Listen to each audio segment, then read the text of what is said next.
Meet Bob. Bob owns a laundrette in Bermondsey.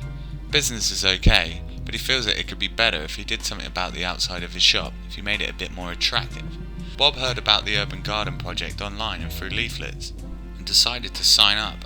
After filling out his details online and signing up, Bob receives a confirmation email providing him with information as to when the briefing would take place. Bob attends the briefing with other store owners from the local area, and also homeless people who frequent the local homeless shelter. Those taking part in the Urban Garden project will be using locally sourced waste to build the gardens. Bob knows that he can obtain wooden pallets from the local market, as well as olive oil cans. He can also use broken down washing machines from his store, taking out the barrels and using them for flower beds. Meet Fred. He owns a cafe in Lewisham, and unlike Bob, is restricted by the space that he can build the Urban Garden project in. He has to build up rather than outwards.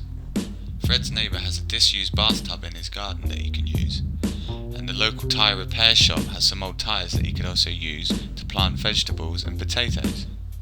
A few days after the briefing, Bob starts to build his local urban garden outside his store with help from other local store owners and homeless people.